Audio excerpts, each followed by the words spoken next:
di surga di dalam nama Yesus Kristus dalam kami hidup. Itulah doa kami Tuhan, bahwa Engkau sanggup melakukan segala perkara di dalam hidup kami dan tidak pernah meninggalkan kami. Terima kasih kami memiliki Allah yang hidup, Allah yang ajaib, Allah yang dahsyat. Terima kasih Bapak, sebentar kami akan mendengarkan firman Tuhan. Biarlah firman Tuhan ini kiranya menjamah setiap hati kami, memberkati kami semuanya. Hamba-Mu yang menyampaikan menjadi penyambung dan membuat kami pada hari ini. Tuhan Yesus, Engkau memberkati hamba-Mu. Tuhan hamba-Mu dengan Roh-Mu yang kudus. Terima kasih Bapak. Dalam nama Yesus Kristus kami berdoa dan bersyukur. Haleluya. Amin. Amin. Terima kasih buat Tuhan yang memberkati. Pada pagi hari ini kita akan sama-sama membuka Alkitab kita dalam kitab Yosua pasal yang pertama. Saya persingkat saja ayat yang ke-6 sampai yang ke-9. Yosua pasal yang pertama ayat yang ke-6 sampai yang ke-9. Nanti saya akan bacakan ayat yang genap, ayat yang ke-6. Nanti ibu bapak yang membacakan ayat yang ganjil 7 dan yang ke-9. Yosua pasal yang pertama ayat 6 sampai yang ke-9. Ya, demikianlah firman Tuhan.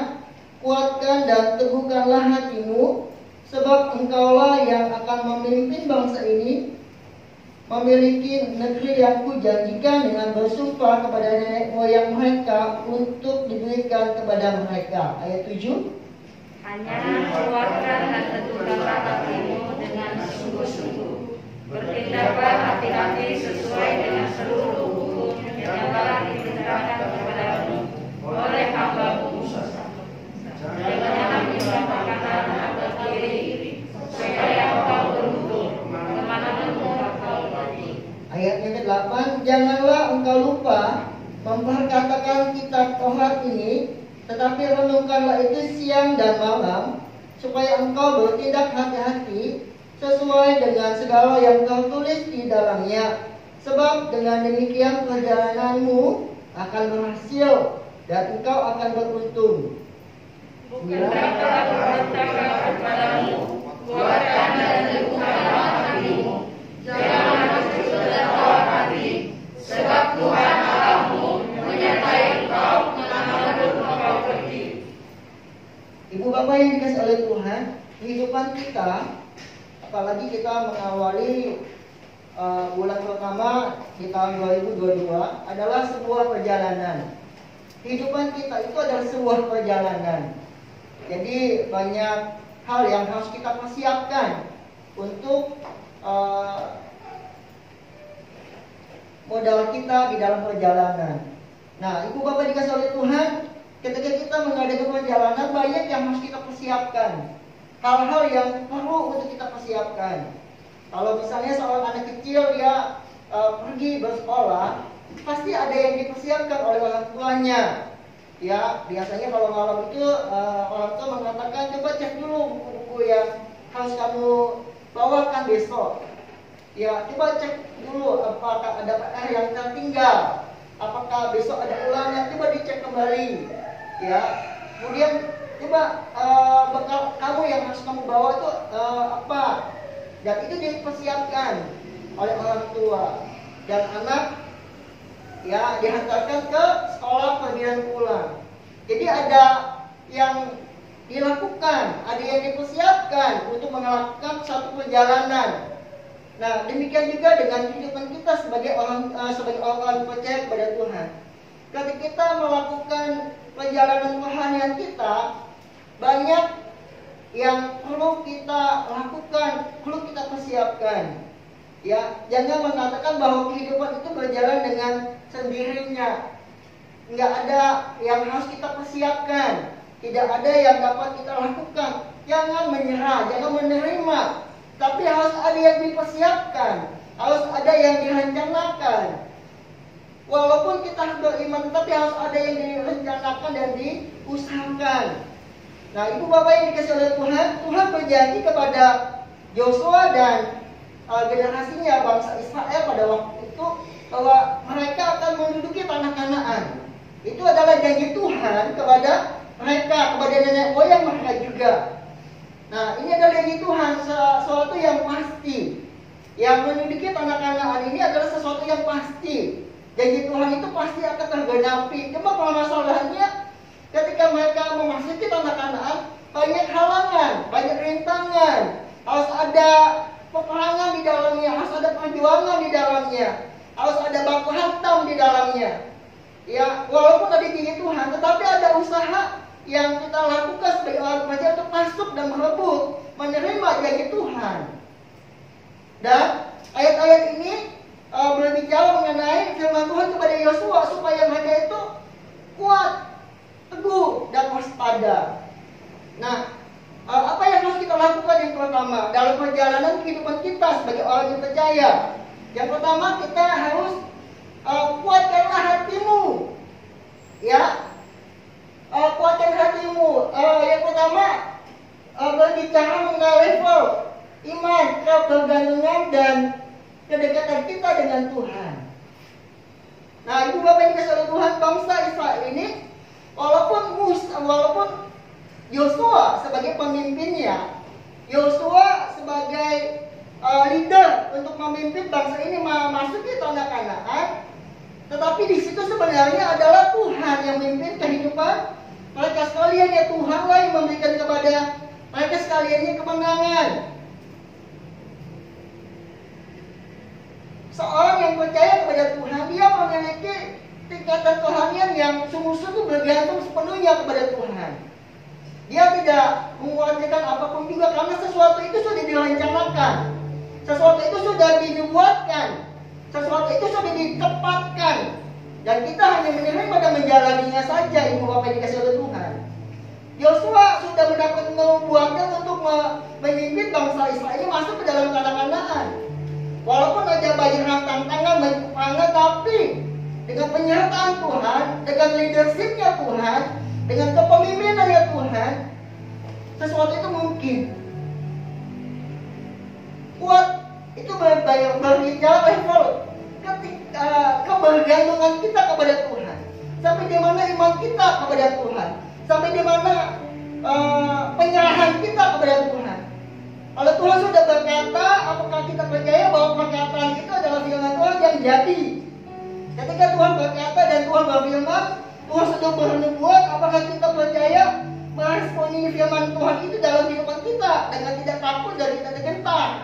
Walaupun di depan banyak orang-orang yang menghalangi, yang mencoba merintangi perjalanan kehidupan kita sebagai orang yang percaya.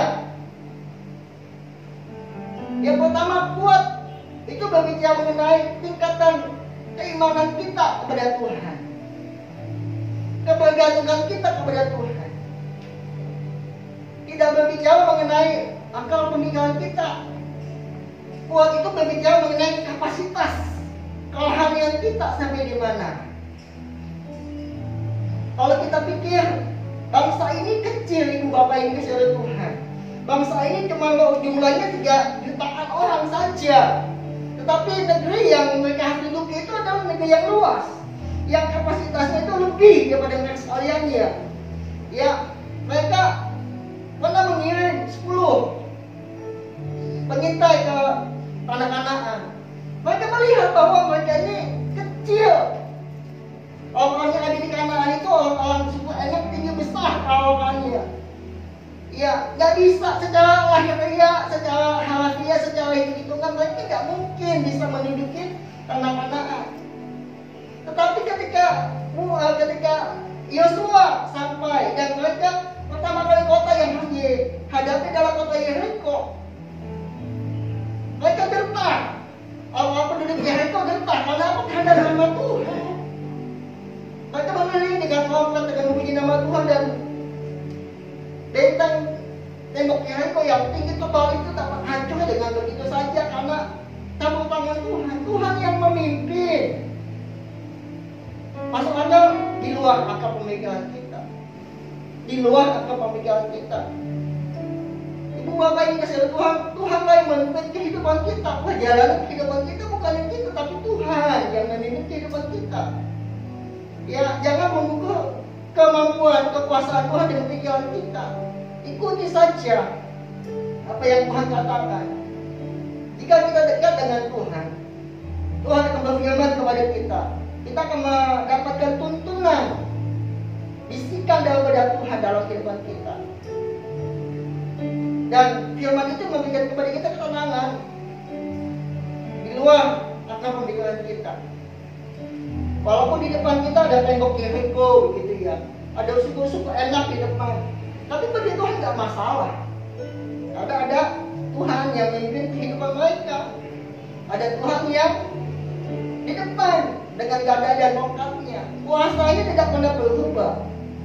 Buat kita, kerohanian kita, kapasitas kerohanian kita harus besarkan. Iman, percaya kepada Tuhan. Karena dengan iman kita bisa melihat kebesaran Tuhan dalam kehidupan kita. Tembok Yeriko dihancurkan. Luar biasa ibu bapak yang dikasih oleh Tuhan.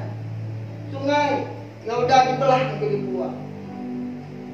Itu dengan apa? Dengan iman. Kalau mereka tidak beriman, tidak akan terjadi yang namanya Sungai Yordan terbelah. Tembok Yeriko itu hancur. Itu semua karena apa? Karena tindakan iman. Kuat itu bukan berbicara kasih kita, bukan ibu bapak, tapi kuat itu berbicara mengenai kerohanian. Daya tahan kerohanian kita menghadapi setiap masalah dalam kehidupan kita. Yang kedua, ibu bapak yang dikasihi Tuhan, kuat itu berbicara mengenai jam terbang kita bersama-sama dengan Tuhan. Banyak yang Tuhan sudah lakukan dalam kehidupan kita dan kita mengklaim bahwa itu adalah perbuatan Tuhan. Dan itu kita nggak bisa lupakan, kita harus tetap ingat. Siapa diri kita? Tuhan yang Tuhan mengadakan. Dari hari ke hari, kali lepas minggu, kalau lepas minggu, dari bulan kalau lepas bulan. Secara sadar saya mengatakan bahwa siapa diri saya itu semua karena kemurahan Tuhan. Mengapa? Karena pengalaman itu yang nggak bisa dilupakan.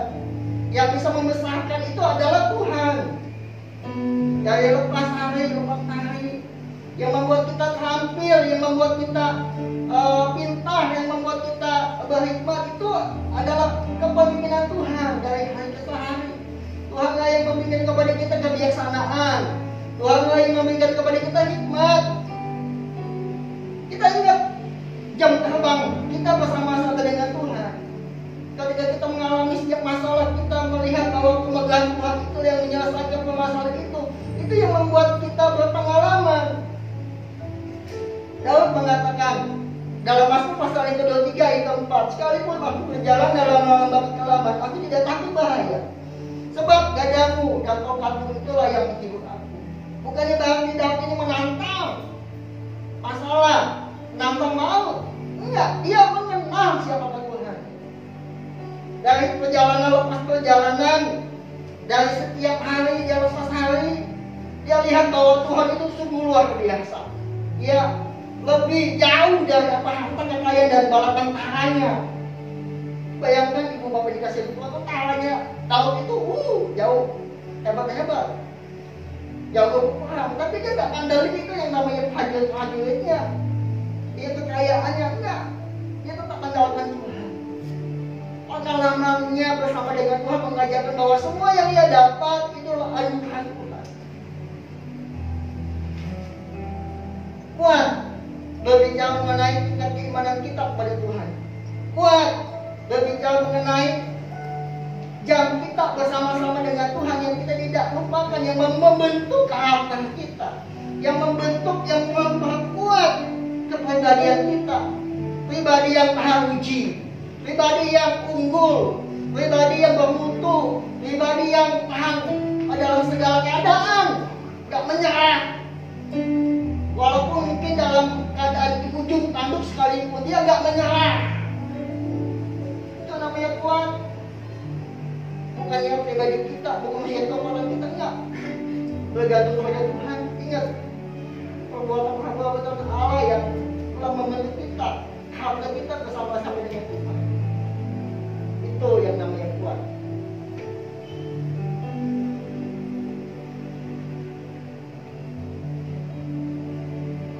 Ibu bapak yang dikasih oleh Tuhan itu hal yang pertama. Hal yang kedua, di sana dikatakan bahwasanya ya dalam perjalanan kehidupan kita adalah teguhkanlah hatimu. Teguh itu berbicara apa ibu bapak yang dikasih oleh Tuhan? Semakin dalam, semakin berakar dan mempunyai dasar fondasi kerohanian yang kuat, yaitu firman Tuhan. Tidak tergoyahkan, mumpuni. Halangan rintangan, permasalahan dalam kehidupan kita itu membuat kita itu semakin teguh, semakin tidak tergoyahkan. Daud katakan, walaupun 1000 orang rebah di sisi kiriku dan 1000 di sebelah kananku, dia nggak takut. Semakin mumpuni, semakin mantap jalannya, semakin tetap jalannya ke depan. Ya, semakin berkurang untuk meninggalkan Tuhan. Dia mumpuni, semakin kuat, semakin mahir, semakin dalam, semakin teguh imannya percaya kepada Tuhan. Batu karang, Bapak dikasih oleh Tuhan, ketika diterpa oleh angin, ombak, yang tertampak itu semakin halus. Begitu juga dengan kehidupan kita, karakter kita kepada Tuhan, kepada sesama kita. Setiap masalah-masalah itu membuat kita semakin lebih baik, semakin mempunyai daya juang yang luar biasa, semakin teguh. Nah, yang pertama harus dikuatkan dengan hal yang kedua, itu Bapak yang tetap teguh, bersandar sepenuhnya pada firman Tuhan.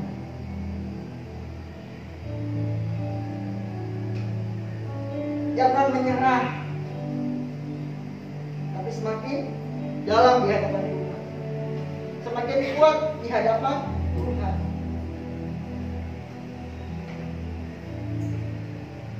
Ini adalah satu pertanyaan yang harus kita jawab pribadi lepas pribadi. Apakah kita semakin teguh di dalam Tuhan? Kalau di ayat-ayat dalam Yosua pasal pertama sampai ayat ke-6 ini, ayat pertama sampai ke-6 Tuhan sudah nyatakan bahwa penyertaannya itu tidak akan pernah berkurang. Kita bisa melihat kebesaran Tuhan dalam kehidupan kita. Kita bisa lihat dan kita bisa hitung betapa Tuhannya dahsyat mengasihi kehidupan kita sekalian. Dari yang tidak mungkin menjadi mungkin itu karena Tuhan. Kita bisa merasakan dan kita bisa mengalami hal-hal yang seperti itu.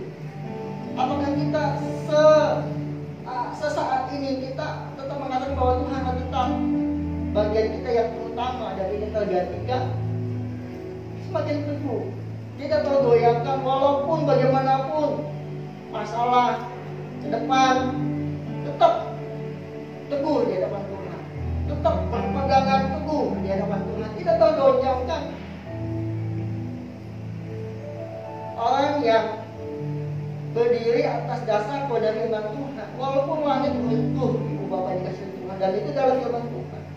Walaupun matahari itu tidak bersinar lagi, tapi kalau kita berpegangan teguh dengan firman Tuhan, ibu bapak yang dikasih oleh Tuhan, diperhatikan, tidak tergoyahkan.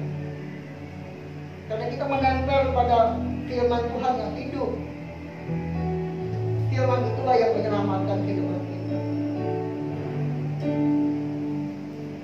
Tuhan yang menjamin kehidupan kita. Semakin terus, semakin kuat. Itu hal yang ketiga. Nah, hal yang kedua, hal yang ketiga, ibu bapak, yang ketiga di sini dikatakan tetap waspada. Ya, Tuhan mengatakan kepada Yosua, kepada bangsa Israel pada waktu itu, ketika mereka memasuki tanah Kanaan, supaya waspada, hati-hati. Tapi ketika mereka memasuki tanah Kanaan, menempati tanah Kanaan pun, mereka harus hati-hati. Di sini dikatakan, walaupun sudah masuk ke dalam tanah perjanjian Tuhan, jemaat harus tetap waspada, karena godaan selalu ada dan akan ada sepanjang masa. Jangan membuka celah. Maksudnya ini Bapak Ibu yang dikasih oleh Tuhan. Yosua memang dia menduduki tanah Kanaan, tetapi dia mempunyai celah. Dia kurang waspada, dia tidak berhati-hati, sehingga ada bangsa-bangsa atau suku-suku yang menjadi bumerang bagi bangsa Israel seterusnya, seperti bangsa Filistin, bangsa Moab, bangsa Ammon dan sebagainya. Itu menjadi bumerang buat mereka sekaliannya, dan bangsa-bangsa ini yang membawa orang Israel ini tidak beribadah kepada Tuhan, menyembah kepada Baal-Baal, menyembah kepada berhala-berhala. Dan Tuhan katakan harusnya kamu musnahkan itu semua. Tetapi Yosua gak waspada. Bangsa Israel, ibu bapak dikasih Tuhan, zamannya Salomo itu adalah masa di mana bangsa itu mulia, agung. Tetapi dia Salomo nggak waspada, nggak waspada. Firman Tuhan mengatakan, janganlah kau mengambil istri-istri dari bangsa-bangsa yang tidak mengenal Tuhan. Tapi dia ambil barangan saja.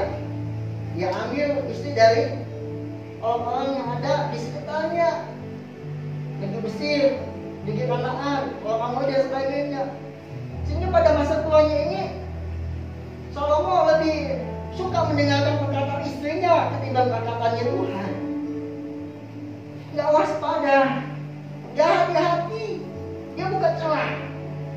Sehingga bangsa ini mengalami perang saudara. Perang saudara antara Israel dengan Yahudi itu bisa perang saudara, ibu bapak dikasih Tuhan. Bangsa Israel ini pecah menjadi dua. Buka celah. Daud pun demikian. Walaupun Daud dia mempunyai banyak istri, tapi namun firman Tuhan mengatakan pada awalnya Tuhan tuh menginginkan satu suami satu istri. Tapi karena ketegaran bangsa Israel ini sehingga Tuhan mengizinkan gitu ya. Tapi memang bukan yang ada resiko. Ada resiko. Karena ketegaran hati bangsa Israel ini sehingga mereka menerima risiko. Apakah Tuhan mengizinkan? Sebenarnya Tuhan tidak mengizinkan, tapi karena itu ketegaran hati bangsa Israel yang itu terjadi. Ini pada akhirnya pun Daud mengalami hal-hal yang menyakitkan dalam hatinya. Ibu bapak dikasih oleh Tuhan, kita mau perjalanan hidup kita berhasil dan beruntung. Teguhkan hatimu, kuatkan hatimu, dan ketiga waspada. Hati-hati, sesuatu bisa terjadi. Sesuatu bisa di luar batas-batas ambang kemampuan kita. Hati-hati. Tuhan katakan, janganlah kau bergaul dengan orang-orang yang tidak mengenal Tuhan, bersahabat dengan mereka sekaliannya. Maksudnya kita jangan mengambil prinsip-prinsip mereka sekaliannya, ibu bapak dikasih oleh Tuhan. Yang ini prinsip yang harus kita pegang adalah firman Tuhan. Itu yang menjadi landasan kita bikin ke depan. Kalau kita mau mengalami perjalanan kita beruntung dan berhasil, firman Tuhan ini nggak ada lagi. Bukan perkataan yang lainnya, tapi firman Tuhan.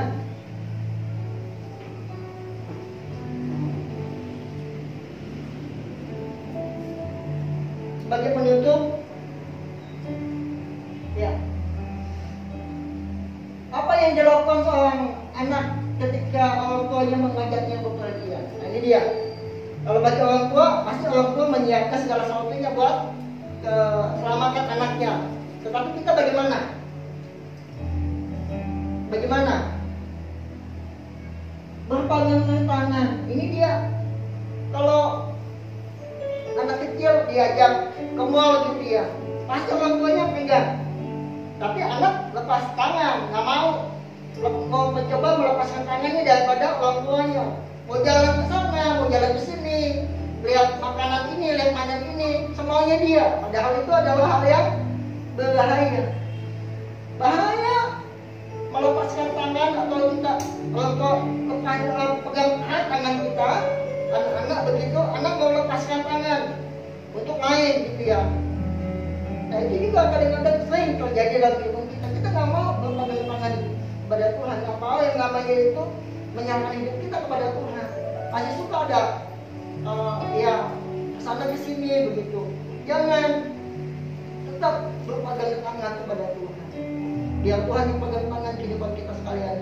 percaya Tuhan gak pernah lepaskan kita, percaya Tuhan selalu mendampingi kehidupan kita, percaya Tuhan akan membuat perjalanan hidupmu berhasil dan beruntung dalam hidup kita. Tetapi yang pertama, jangan lepaskan tangan. Amin. Jangan lepaskan firman Tuhan. Karena firman Tuhan ini yang menjadi dasar perjalanan kita berhasil dan beruntung. Jangan lepaskan tuh. Kalau yang punya orang tua, yang punya anak, pasti kalau anaknya jalan gitu ya, mau 3-5 tahun tetap dipegang. Kalau saya pegang. Kalau orang bilang nggak mau, saya tetap pegang. Nggak mau saya, karena saya begitu. Ya, nah kita bagaimana sebagai orang yang percaya kepada Tuhan? Tetaplah kita berpegang pada firman Tuhan yang menjadi tolok ukur dan rekomendasi kehidupan kita. Puji Tuhan, firman Tuhan tidak saya panjangkan. Kita akan sama-sama berdoa. Haleluya. Kau pujilah namamu Tuhan. Haleluya. Haleluya. Oh Jesus. Haleluya. Amin. Haleluya Tuhan. Terpujilah namamu ya Allah. Haleluya. Oh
Kami yakin dan percaya Tuhan, jikalau iman kami terus berkembang, iman kami kuat Tuhan, maka kami akan dapat mengalahkan dalam peperangan iman ini, mengalahkan semua musuh-musuh kami. Masalah yang ada dapat kami atasi dengan iman kepada Tuhan, karena Tuhan menyertai kami. Berkati hamba Tuhan Bapak Pendeta Rahmat, dan berkati kami semua Tuhan yang sudah menyampaikan firman Allah, yang sudah menerima firman Allah pagi hari ini. Kami bersyukur kepadamu Tuhan, dikuatkanlah iman kami, diteguhkanlah iman kami, diberi kemenangan oleh Allah, karena kami berjalan di atas dasar kebenaran firman Tuhan. Terima kasih Tuhan, berjanji Tuhan, Tuhan menyertai kami dalam nama Yesus. Kami bersyukur, haleluya.